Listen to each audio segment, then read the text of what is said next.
Welcome to Bulldog Talk, a podcast presented by Celina Curriculum. Welcome to Bulldog Talk.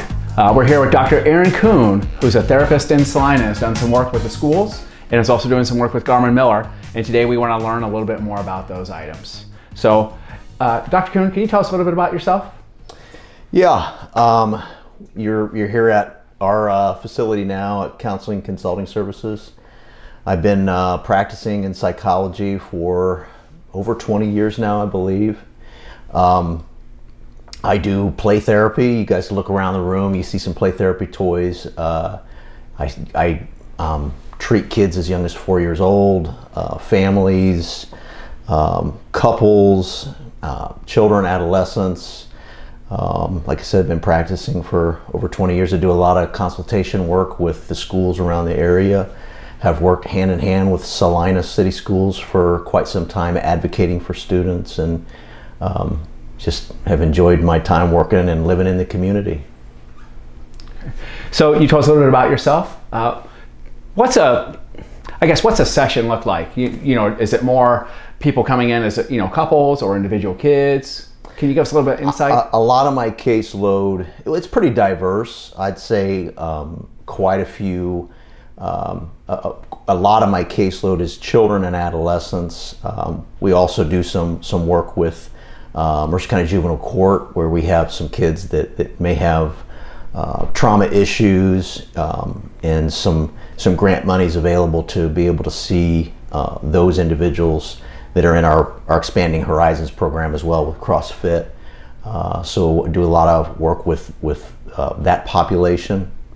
But a lot of it is self-referrals that families do a lot of interaction with parents and do a lot of parent coaching and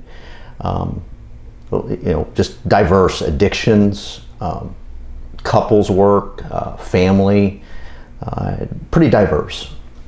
You mentioned that work with CrossFit, and that's some work that you do with the juvenile system, but also the school. Can you tell us a little bit more about that? Yeah, so as a consultant with Mercer County Juvenile Court, we have this program.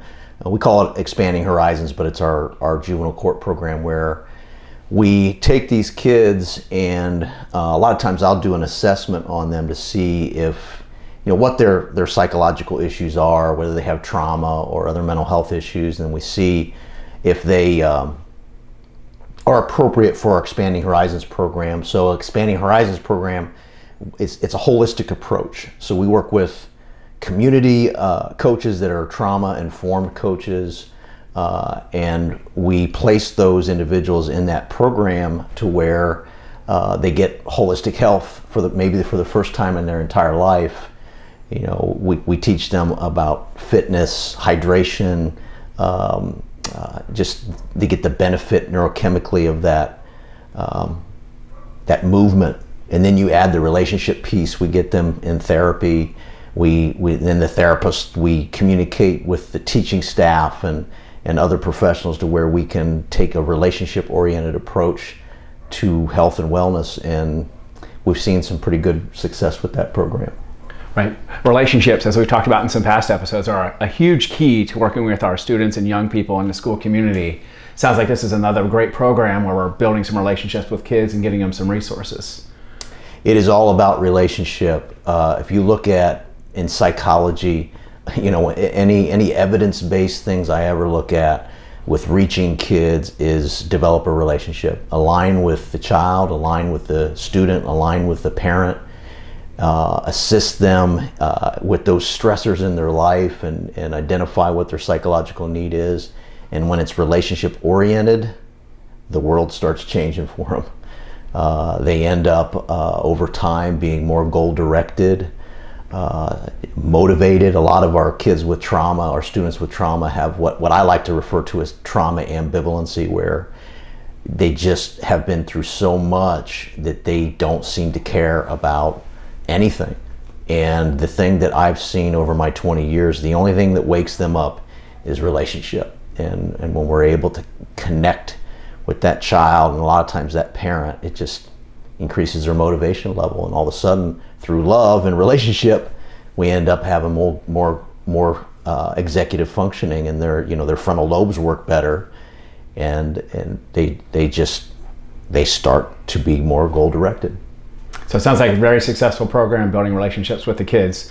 Let's talk about your work with Celina teachers. We had you for one of our PD days on October the 3rd. You talked with our teachers about some trauma-informed care. Can you share a little bit about that work and how that went? Yeah, it was awesome. Living and working in the community, a lot of faces that I was familiar with, work hand in hand through advocating for students. But that trauma-informed care, I mean, is huge because, evidence-based wise, it's all about relationships. So I was able to come in and just communicate with them of how to align, how to relate with some of their difficult students. Techniques that I like to use that I've seen have been tried and true in my work in psychology with my clients, as well as teaching things. There's a really cool technique that's really good for oppositional defiance that we were able to go over on that October 3rd meeting, that trust-based relational intervention, where you align with the student and have some playful engagement to kind of get them out of their anger mode. If that doesn't work, we go to a level 2, which we offer them choice. We attempt to compromise with them. We listen and validate their perspective. And if that doesn't work, then we stay parallel to them, not over them. We stay proximal to them, but not too close as to make them uncomfortable. We're patient. Kids with psychological issues, a lot of times we don't know this, but they take longer than 20 minutes to regulate. Some of our kids that have those more of that 80% that are universal support does fine for them. They regulate well within that 20 minutes, but you get some of those kids with issues, they take longer. So being parallel, proximal, and patient with them. And then one thing I teach in this TBRI, this trust-based relational intervention, is just to not over pursue when I have a dysregulated student, because that over pursuance then can trigger them to feel threatened, and then they can become aggressive. So I was able to come in on that October 3rd and teach things such as that to empower the teaching staff to just have another intervention to help these kids get through their trauma. Yeah, we like to work with our teachers to not only build that relationship, but we don't want their first response to send the kid out in the hallway or send them to the office. We want our teachers to utilize and to leverage that relationship and to use some good strategies. So it was great to have you in to share obviously that piece, but also give our teachers some strategy with some different things that they're working on. So Vaughn, you were talking about, we have a term for that in psychology. It's called triangulation. And I preach that all the time whenever I advocate or do seminar work for schools. And a very typical thing that we do is if a student's misbehaving, we triangulate with an authority figure.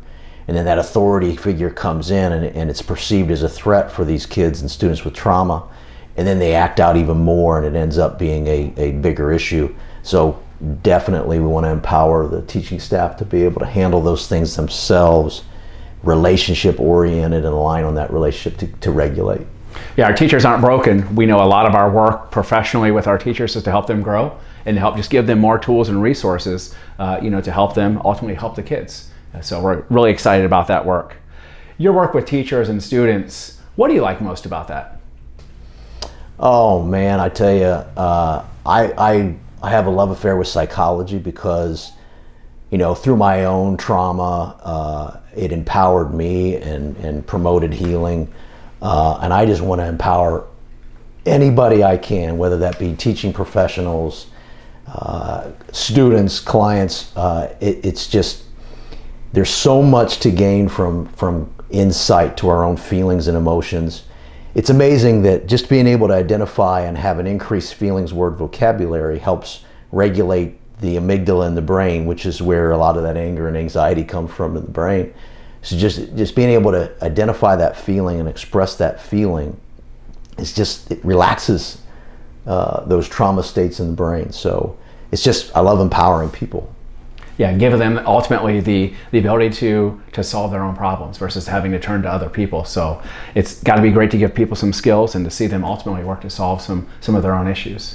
Yeah, and helping students that, with trauma and mental health, a lot of times the student can't advocate for themselves, so they don't have any ability or limited ability to express what they need or how they're feeling. So being able to have a student that I can teach that to, and then be able to say, hey, I need a break, I'm feeling, you know, really angry right now, and then that teacher can then, wow, you advocated for yourself, yeah, take a break, go regulate.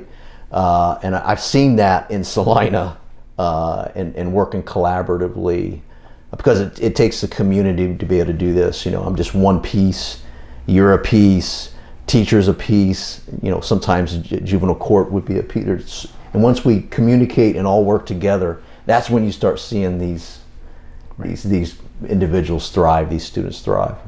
You've talked about a lot of the different players, the students, the staff, you know, other consultants. Something that I know you do a lot of work with is the environment itself. And that kind of touches on some of the work that you're doing with Garmin Miller, who is helping facilitate our new building project. Can you talk about some of that work that you're doing with Garmin Miller?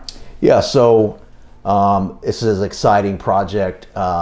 Eric Baltzel, who's the CEO of Garmin Miller, we got to talking, and we were talking about how space is so crucial, even psychologically, environmentally.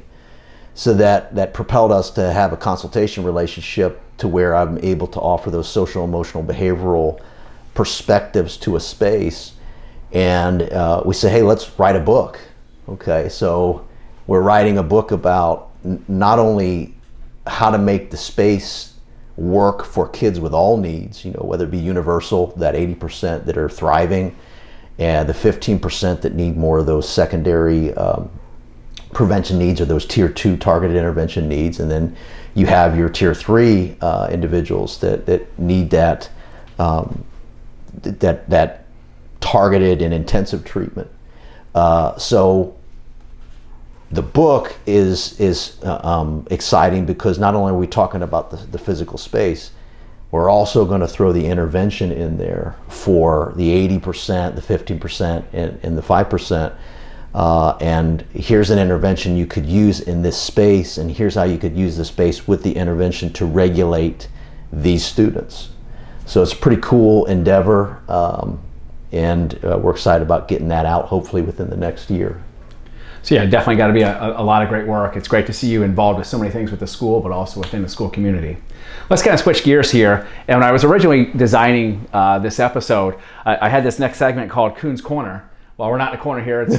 We should more or less just call it Catching Up with Kuhn by the fireplace. Maybe that's what we call it here. But I'd like for you to kind of talk to our audience. You know, this could be kind of an advice segment here. Yeah. But I'd like to kind of turn it over to you and see, you know, in your work today, when, you know, you obviously see a lot of families, a lot of kids, you're out in the community. What's kind of one trend or one thing that you're seeing? And I'm going to follow that up by asking you, what advice could you give to our families and our parents to kind of help, you know, in any way that they can with some of those trends? Mm-hmm. So working with the student population around the community, I'm seeing an uptick in anxiety, and a phenomenon that I see frequently, but I see it a lot more with kids, and I think a lot more of the students are having this issue, and they don't know how to explain it. But there's a thing called derealization, where I'm having these students have high levels of anxiety, and some of them are perfectionistic and even gifted at times, and they're experiencing so much anxiety and pressure that they actually have this shallow breathing, and they become detached from their body, and where in a way where they look in the mirror and they don't know if they exist or that they're real. It's not a psychotic thing, but it's high levels of stress and anxiety. There's a term we use, twice exceptionality, where you take these highly gifted students that are really stressed and performance based, and they start having stress issues and anxiety disorders. And that twice exceptionality is being able to identify that issue and to be able to then work with the school, where I would work with a guidance counselor and say, hey, this kid has derealization disorder from anxiety. Can we use a space? Could you offer us a space to where he can go and regulate, oxygenate his brain through deep breathing and coping mechanisms, or use his senses, you know, whatever he hears, see, smell, taste, or feel, you know, kinesthetically feel, to be able to reintegrate that person back into their body. And we've actually done that even with Celina Schools. Mr. Knopp and I, we've worked together with cases where we were able to give this person a space to be able to ground himself and really fight that derealization. So I'm seeing an uptick in that anxiety, twice exceptionality, perfectionism.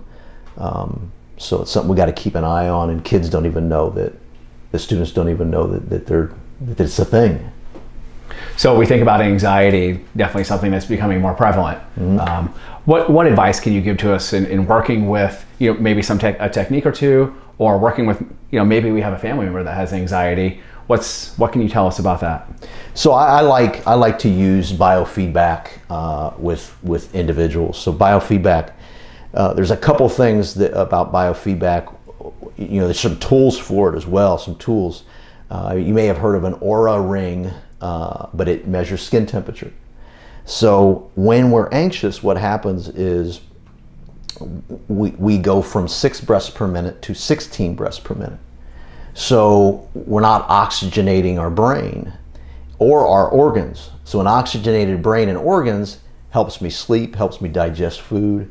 So biofeedback is something where I identify my skin temperature. And if you get really good at it, you can identify your skin temperature just by the feel of your hands. So when you start becoming nervous and you shallow breathe, your skin temperature can plummet to 83 degrees or less. So it's 72 degrees in a building and you have cold hands. That's biofeedback. You're realizing that my breathing's shallow, I'm anxious, there's some triggers that's going on. I'm going to have to oxygenate my brain and do, there's all kinds of techniques for that, but the simple one is a 4 in, 4 out deep breathing, to where I take 4 second deep belly breath in through my nose, and then I exhale it out through my mouth for 4 seconds. That will oxygenate your brain, oxygenate your organs. It'll instantly bring your skin temperature up, and you'll be able to function better. Your frontal lobe, where those executive functioning skills are, will function better. And those executive functioning skills of goal-directed persistence and working memory. And so some of it simple as skin temperature, right, that gives me the indication that I need to breathe in that diaphragmatic breathing way to actually reconnect me. And that's a technique that any of us can use in a tough moment, whether we're in a challenging situation or just in a crunch time situation. Just remember, hey, I need to take some time to breathe, and going through and doing that. So it's not like we have to have a diagnosis of anxiety to use some of these techniques. It's pretty much something that anyone can use. Yeah, I was in a meeting the other day, and I was feeling just like the spotlight was on me. And I was teaching about biofeedback, and I told the person, I said, shake my hand. He's like, your hand's cold. And I was able to explain to him I was feeling a bit insecure, and that my breathing was shallow, and my hands and my skin temperature is indicating that I need to breathe. So in that moment, even if you can't do the diaphragmatic breathing, you can just slow down that breathing in and out through your nose and get it back to six breaths per minute. Share the feeling, which regulates that amygdala. My skin temperature rises, and now I'm performing better just through simple biofeedback. Okay. Well, thanks for sharing that technique with our audience here. Let's switch gears here and do something we like to call 5 quick questions. Just questions, just answers, no explanations. All right, you ready? Mm-hmm. All right. And these aren't meant to stump you in any way. They're just... So quick, that's going to be hard for me. Okay. All right. Just do the best that you can here. College or university where you obtained your degrees? So I went to... I have a degree, undergrad degree from Ohio State. I have a master's degree from Wright State, and my doctorate is from Walden University. Okay. Favorite sports teams? Cleveland Browns. There's no other team. Cleveland Browns. No other one. I come from a house divided. So how is everybody at your house a Browns fan? It's mandatory. Mandatory. Okay. All right. So if you want to live with Dr. Kuhn, you got to be a Browns fan. Best or worst advice you've ever received? Okay, so I'll hit both. Best advice was never forget where you come from. I can't expand on that, but I'd like to. And the worst advice is that things have to be fair and equal, because they are not. Making things fair and equal. If someone was looking to be a therapist or a counselor, what advice would you give to them? Oh, it seems like that those of us who've been through some trials have a call to serve. So there's an imposter syndrome that those of us survivors deal with. So don't listen to the imposter syndrome and go forward and serve like your gut tells you to. Okay. I'm going to change my last question here because you already answered it in a previous question. If you weren't a therapist, what would you be? Probably something in the whole physical, holistic health, fitness industry somehow. I get to do that now through some work I do. So but probably that's what I put my passion into. Okay. All right. Okay. Let's kind of switch on to some different things. You're working on some different projects, right now, in addition to your program here. Can you highlight any of that? Yeah, you'll be coming along with me to the Ohio School Board Association seminar that we're doing. Basically, we're in a new build, of course. Right. So it's kind of a perfect storm. We're able to you're taking the curriculum side. I'm doing the psychology side, where we're going to be presenting at the High School Board Association in regards of social, emotional, behavioral needs of students. And then Garmin Miller Architects will be identifying those architectural things of how it all gets married together: curriculum, right, psychology, and architecture. So that's an exciting thing we have coming up. I also work as a consultant for CrossFit. In the corporate aspect, we do trauma-informed coaching training. So we do that probably 3 or 4 times a year, to where right now they're held at Columbus, but we teach coaches how to coach athletes in a trauma-informed way, and it also a lot of training on mental health needs and suicide prevention, and there's just some awesome things to try to inform coaches, because we know coaches need to be informed of that stuff as well. Right. You working on a book or anything?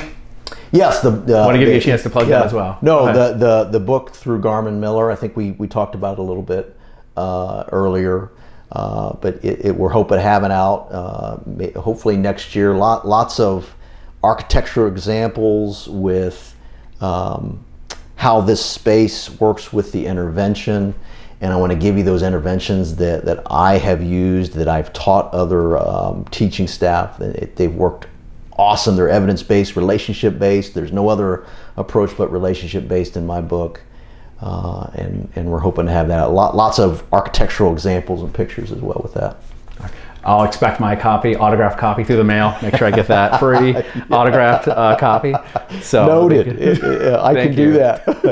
All right. Give you a chance to go back to that previous statement when you said, remember where you came from? Yeah. Or if you want to highlight anything else or talk about anything that we didn't ask you about. Yeah, through my doctoral work, my chair of my research, Dr. TC, he told me that. He said, never forget where you come from. He said, don't get puffy with that PhD. And I'll never forget, and where I come from, I was this poor farm kid, child of an alcoholic. One of the things I pride myself is humility. The pride will be humble, and the humble exalted. So I want to try to lead out humility and never forget that that's where I came from. So I stay humble, and I work with anybody and everybody who wants help. And just something to ground on. A great bit of advice that I got. That's a great message, and it comes from, obviously a very influential person as you're working through that tough process. I think the toughest. I think it's probably a great word to use there, tough. But but it's got to be great to have somebody that grounded, that's been there, that can share that with you. So that's great. Great advice, and I think I shared too. And I want to plug this as well. But the biggest thing I see that holds professionals back a lot of times is that ledger system. And that ledger system, as a servant to these students, and we can get caught up on things being fair, and that ledger says, well, it's not fair. Then we end up faltering on our servitude because we perceive that it's not fair. If we keep our eyes on who we're serving, that fairness piece, and we chuck that, we'll have more joy in what we're doing. So that piece of what to avoid, things aren't going to ever be fair. And so if we keep our eyes on who we're serving, there'll be a lot of joy in that. So fight the ledger. Fight the ledger. Yeah. Let's close with a fun segment where you can give some praise to anyone, a bulldog bark. So go ahead, talk to our audience and share if you have any praise for a group or a person out there that you just want to recognize. Yeah, so after the October 3rd meeting, there was a teacher that contacted me and said, I have this student that I need to figure out how to create some space for to help this child regulate. And we brainstormed. I gave her a reference to the Fun and Function website of here's some really cool sensory material, and here's where you could place it in your room. And we worked together collaboratively, and she went the extra mile. And another story of another teacher that through all the data that you collect and these, I don't know what we would call them, testimonials that we're collecting from students, this teacher looked up what was happening with these students, found a student need, and did a targeted Tier 2 intervention and said, hey, what if we changed this and that could help you have some increased peer association? But had that teacher not looked into that and got that big picture about that student, right, that intervention would have never been made. And those were life-changing things. So I just bulldog bark to, the two that I'm mentioning probably know who they are just if they're listening to this, but there are so many teachers that are doing those kind of interventions. You going above and beyond and getting that big picture and then intervening. And a lot of times it's just a Tier 2 intervention. I know as a child of an alcoholic, it's a Tier 1 intervention, universal support. My teacher would greet me with a smile, but it was a Tier 2 intervention for me in the aspect of I needed that smile to actually socially be online in school because I had a lot of insecurity and not a whole lot of safety at home. So know this, you greet these kids with a smile, and Michelle Duncan does a High Five Friday, and those interventions are huge for some of these kids that aren't safe on a daily basis. So shout out to all those teachers that go above and beyond. Yeah, our teachers are continually living the message of Mrs. Ann Esselstein, which we know she always talked to us about doing what's expected and then doing some more. So it's great that you're able to recognize that piece and always just show the great work that our staff is always doing. So, well, let's go ahead and close, Dr. Kuhn, and thanks for being on Bulldog. Thanks for having me.